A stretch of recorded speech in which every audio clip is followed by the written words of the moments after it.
2022, where senators will be giving their inputs in regards to the various amendments proposed by the National Assembly in the National Construction Authority Amendment Bill, the Cancer Prevention and Control Amendment Bill, National Assembly Bills number 45 of the year 2022, co-sponsored by the Senator for Nandi County, Senator Samson Cherargei, is yet another bill lined up for debate for consideration this morning. And equally, under the Committee of the Whole, the Senate will be considering the Houses of Parliament bicameral relations bill, National Assembly Bills number 44 of the year 2023, as well as the public transport motorcycle regulation bill. This is being bill number 38 of the year 2023 by Senator Boni Halwale. The report of the Kenya delegation to the extraordinary session of the Sixth Parliament of the Pan-African Parliament, popularly known as PAP, held in Gallagher Convention Center in Midrand in South Africa from the 20th to the 27th of March 2024 is a motion lined up for debate this morning. The senators are set to resume the debate on this report, where the chair of the caucus that represented Kenya on behalf of the Senate caucus seeks to have the Senate note the report of the Kenyan delegation to the extraordinary session of the Sixth Parliament of the Pan-African Parliament held in the Gallagher Convention in Midrand in South Africa from the 20th to the 27th of March 2024.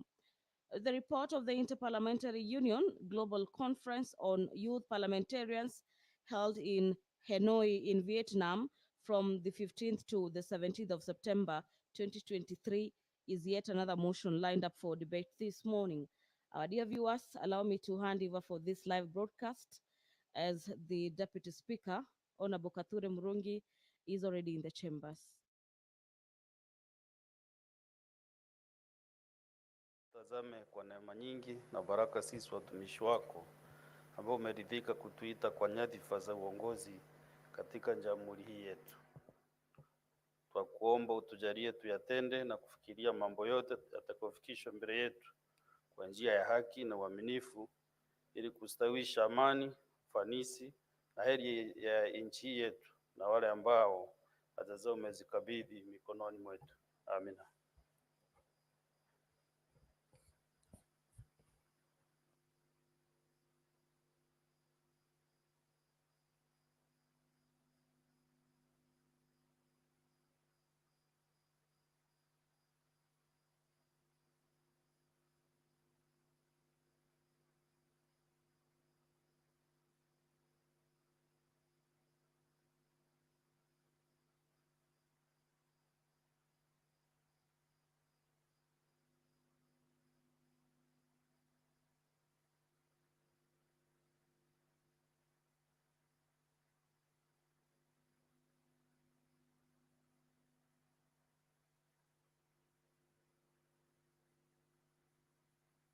Can you establish whether you have quorum, clerk?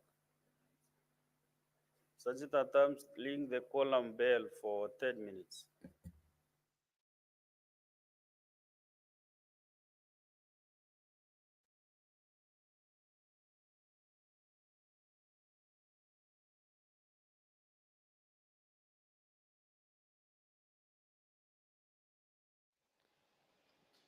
Our dear viewers, that has been the Deputy Speaker of the Senate, Honorable Kathure Murungi, currently presiding over the business of the House, who has just ordered that the Sergeant at Arms during the quorum bell for 10 minutes. This directive, guided by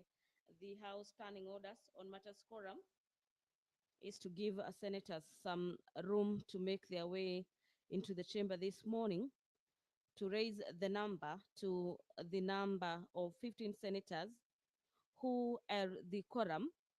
to commence business at any given time when the House is sitting. So as we await for that quorum to be attained, allow me to take you through the order paper this morning on some of the businesses for consideration by the House. It is a full entry order paper this morning. awaiting the execution of senators, debates, and consideration of various amendments to bills.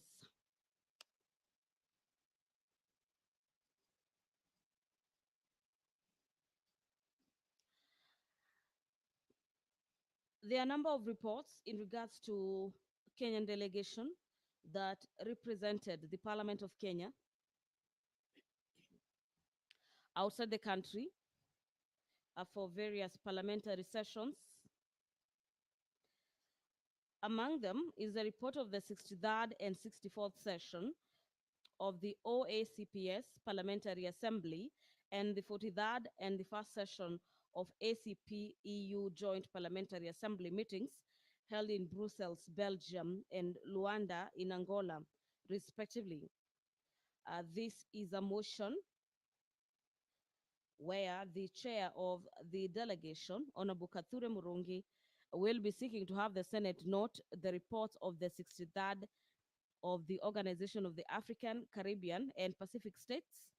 Parliamentary Assembly and the 43rd session of the African, Caribbean, Pacific European Union Joint Parliamentary Assembly meetings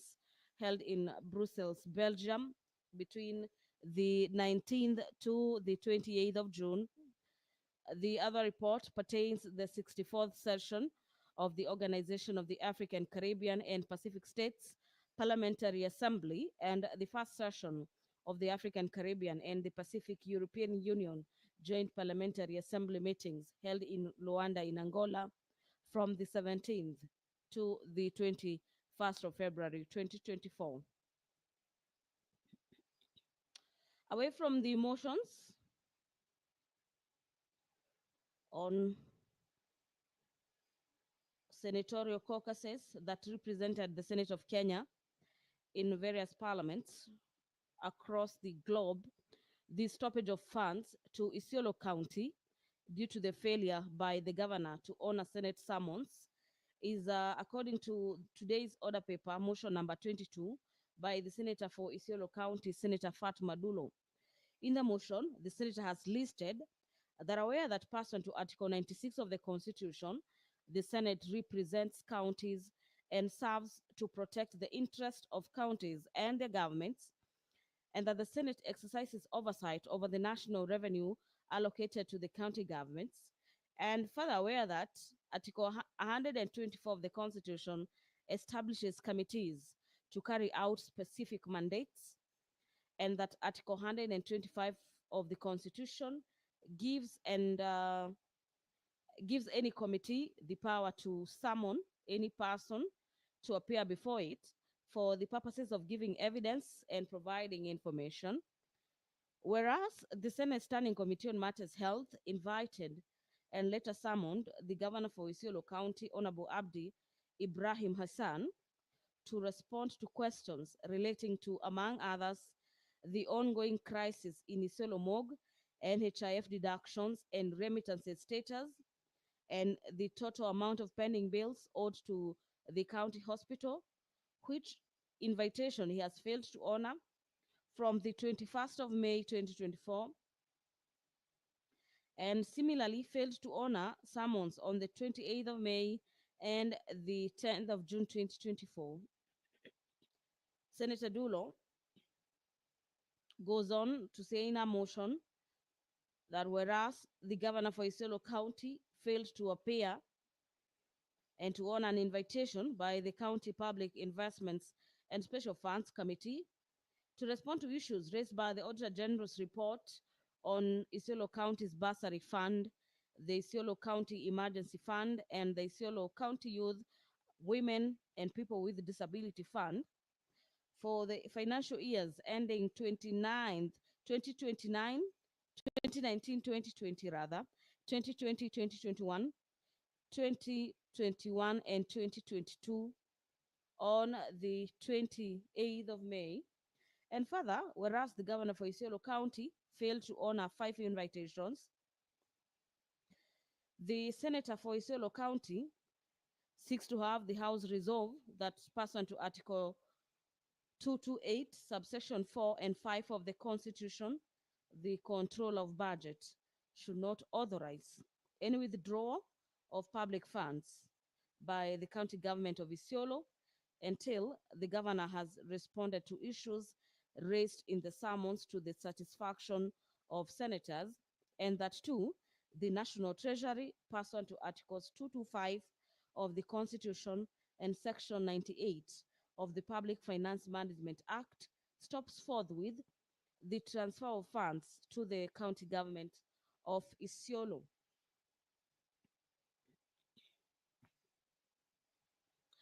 The development of a policy and law for social risk management in matters infrastructure development projects in Kenya is a motion by nominated Senator Catherine Muma, who has listed in a motion that aware that the Constitution has entrenched a strong Bill of Rights in Chapter 4, which recognizes human rights, including social, economic rights, and the principle of equality and non-discrimination. And whereas aware that Kenya lacks a policy for the guiding of management of these social risks in the design and implementation of its infrastructure project. And the senator in her motion is concerned that there is inadequate attention to social risks in the planning and implementation of development projects at both the national and county government levels, making them unacceptable and ending up in the rise in the cost of the taxpayer colossal sums of money in suits filed before courts and tribunals by local communities and the affected interest groups seeking protection from such social risks. The nominated senator, Senator Catherine Muma, seeks to have the Senate resolve that the national government, the county governments do develop a social risk management policy that outlines the standards, guidelines, and procedures for guiding infrastructure and other development projects, both at the national and at the county government, and that too, the national executive establishes an independent multi-sectoral agency under the authority of cabinet secretary in charge of social security and protection. The cabinet secretary in charge of social security and protection will be overseeing the national executive, uh, the independent multi-sectoral agency that will be overseen by the cabinet secretary in charge of social security and protection, and the multi-sectoral agency will be designing a mechanism that can factor in the inclusion of social impact assessment standards and also monitor their implementation in infrastructure and other development projects in Kenya. Our dear viewers, we are waiting to see if the Senate of Kenya this morning will raise the quorum to commence business this morning. And in the event that the House fails to raise the quorum, then the Speaker, pursuant to the standing orders, is empowered by the standing orders to direct that the House is adjourned, or the Speaker rules that the House is adjourned until the next time when the House will be sitting. Today being a Tuesday, we equally have another sitting in the afternoon, but that directive is pegged on whether the House will have raised quorum this morning. The consideration of bursary funds for equitable access to education in Kenya is a motion by the Senator for Kiambu County, Senator Karungu Adhangwa. Senator Adhangwa has listed in his motion that aware that pursuant to Article 53 of the Constitution, every child in Kenya is entitled to free and compulsory basic education and Basic Education Act. Basic education should be guided by the principles such as equitable access to all youth and equal access to education institutions.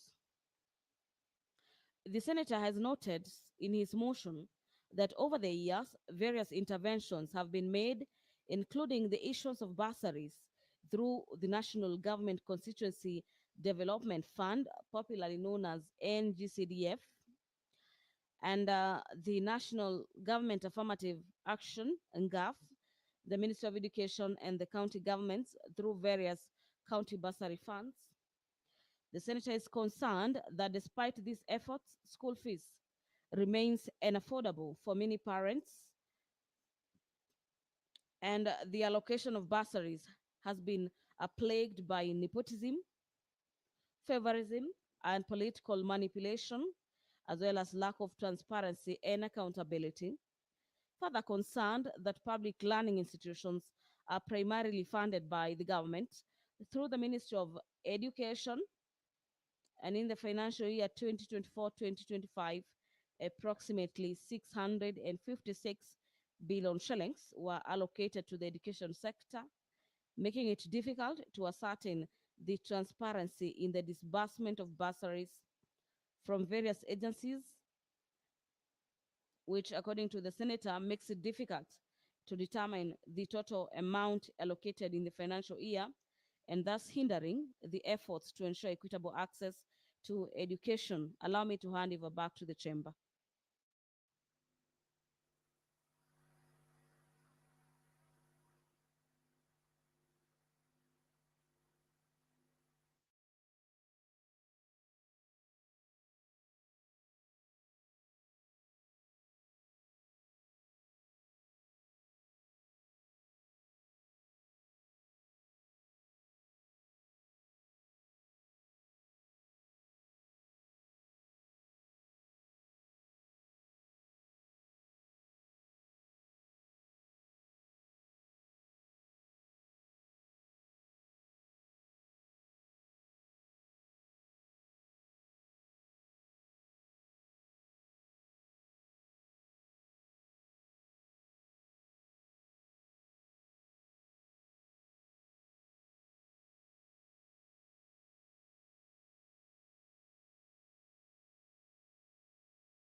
The senator for Kiambu County,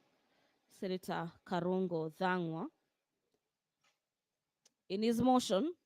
in regards to the consolidation of bursaries for the equitable access to education of Kenya, seeks to have the Senate urge the Ministry of Education to audit the funds allocated to bursaries, both the national government and the county governments, that there is consolidation of funds distributed by various government entities and agencies with the aim of directing that these funds be sent to schools as supplementary capitation to facilitate the achievement of free secondary education. And that number three, there is a calculation of the cost of education per learner, and make this information public for primary, secondary, and tertiary institutions, including a detailed breakdown of the annual financial requirements of each student across the country.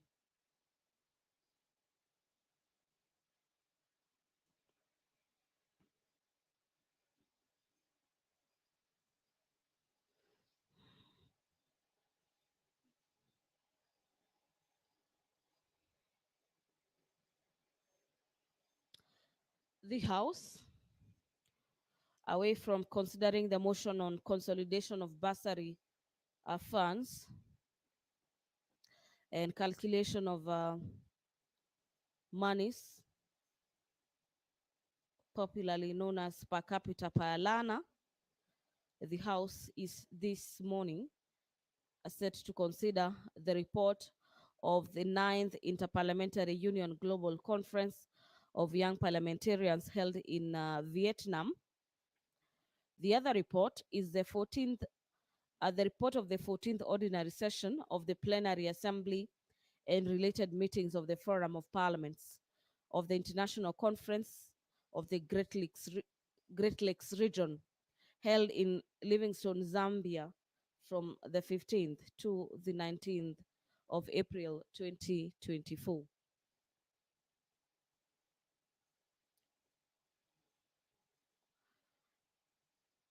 Senator Veronica Maina, on behalf of the Senate caucus that represented Kenya in the parliamentary delegation to the 2024 Joint United Nations Interparliamentary Union parliamentary hearings that were held in the United Nations headquarters in New York, United States of America, from the 8th to the 9th of February 2024, is seeking to have the Senate note the report of the parliamentary delegation to the 2024 Joint United Nations Interparliamentary Union parliamentary hearings held in the United Nations headquarters in New York. The team laid its report on the table of the House on the 17th of September 2024.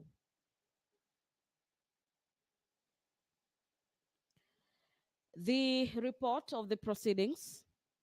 of the Parliamentarians' Dialogue to the African Climate Summit 2023, held in the National Assembly Chamber, Parliament Buildings in Nairobi,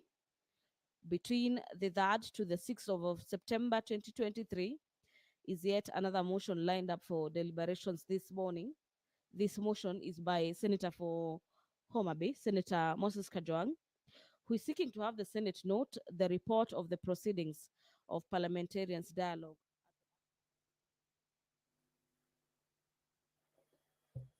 Honorable Senators, there being no quorum and having rung the bell pursuant to provisions of Standing Order 40 subsection 2, the Senate stands adjourned until later today, 15th October 2024 at 2:30 p.m.